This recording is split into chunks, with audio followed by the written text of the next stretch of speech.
مثلا ناجحين. انت بتعمل ايه عشان تكون ناجح؟ هل يا ترى النجاح سر؟ طب النجاح يعني ايه؟ انا في دوره من دورات معينه كنا في بلد من البلاد اللي هي في امريكا الشماليه، وبعدين كان عندي حوالي 1000 شخص وبسال الناس النجاح بالنسبه لكم عباره عن ايه؟ واحد قال لي انا النجاح بالنسبه لي ان انا احقق ميزانيتي. طيب انت ميزانيتك كام؟ قال لي 25 مليون دولار. طب لو حصلت ما حققتهمش يحصل ايه؟ قال لي هكون تعيس جدا. فده حقق نجاحه في ايه؟ بالفلوس. واحد تاني لقيته عمال يتنطط في كل حته وقالب الدنيا. قلت له انت بالنسبه لك وعمال يضحك كل حاجه، بالنسبه لك النجاح يعني ايه؟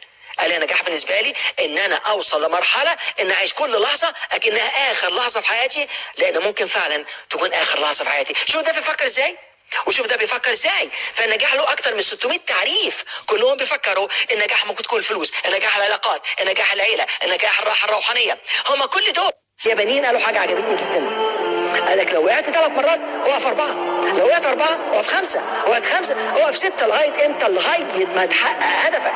والصينيين قال لك حاجه عجبتني جدا. قال لك لو وقعت والحياه خبطتك خبطه، لما تيجي تقع اقع على ظهرك، لما تقع على ظهرك هتبص لفوق، لما تبص لفوق شد نفسك وقف لفوق. لكن معظم الناس يقع على وشه ويستقر ويقعد يشتكي ويلوم ويتكلم كلام فارغ زي الليتها. عشان كده لما تيجي تقول دلوقتي انا خلاص عزمت يا رب وهاخد بكل الاسباب، خلاص العزيمه جايه من العزم، جايه من القوه، من القوه الذاتيه. القوه دي النهارده بتستخدم قدراتك اللامحدوده، هنتكلم عليها بالتفصيل بعد كده. قوه لا محدوده، ما عندكش فكره عن قدراتك. انا معظم الكتب اللي انا قريتها الافات. لما اقول الافات، الناس اللي جولي على كندا اول جروب طلعته في التنميه البشريه، لما معظمهم دلوقتي مدربين كبار وكتاب، ما كانوش صدقين. لك كل ده قريتهم، اسالني في اي كتاب يا ابني. في القراءه السريعه ممكن تقرا كتاب كله في ساعه. خش في الانترنت وفتش بنفسك، ما تقولش على حاجه ما تعرفهاش انها مش موجوده، ما تحكمش على حاجه ما تعرفهاش. حط نفسك في افضل الاسباب عشان تنجح. مش عاوز تنجح؟ طب ايه اللي انت بتعمله عشان تنجح؟ انت مش عايز تخش الجنه؟ انا مثلا ناس عايز تخش الجنه اقول لك طبعا. طب ايه اللي انت بتعمله؟ انت لو شفت جهنم ما عندكش فكره، عارف هتشتكي من الناس كلهم خدهم يا رب، خد كل دول، بس انا لا. عارف ليه؟ لان انت عملت تضيع وقتك على الفاضي. فلما تيجي تفكر من اول النهارده تقول انا قررت ان انا انجح، قررت، ده قرار واعي، قرار واعي ان انا عايش. انا عندي واحد من مدرسيني الاولانيين اللي هو كان دكتور روبرت شولر اللي عمل الكريستر كاتيدرال. دكتور روبرت شولر لما عمل الكريستر كاتيدرال كانت هتكلف 75 مليون دولار. فجاله اللي هو يعني مهندس المعماري والراجل بتاع الميزانيه، ادوا له الميزانيات هتكلف المبلغ ده. قالوا له معاك كام؟ قالوا لهم ولا نكله. قالوا له طب اتس امباسبل يعني مستحيل.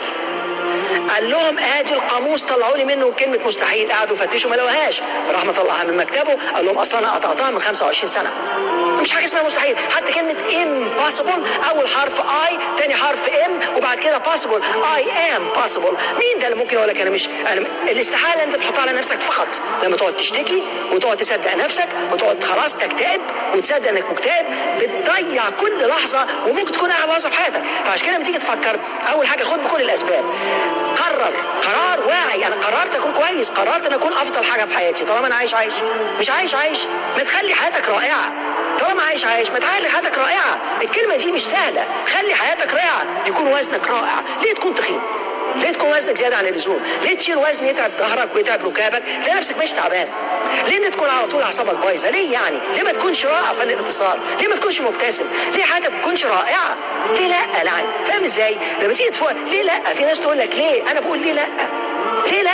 ليه لا؟ يعني ايه السبب ان انا ممكن احط على نفسي احكام واجن نفسي مع السجن الداخلي، مع الحاكم الداخلي؟ ده سجن داخلي. انا عمال اقول لنفسي انا فاشل، انا ضعيف، انا ما عنديش ذاكره، انا ما عنديش تركيز، انا عصبي، انا ما عنديش صبر. اول ما تقول انا اي حاجه بعدها بقت اعتقاد، ولما تكررها خلاص بقت جزء منك. فلازم تاخد بالك انت بتقول لنفسك ايه.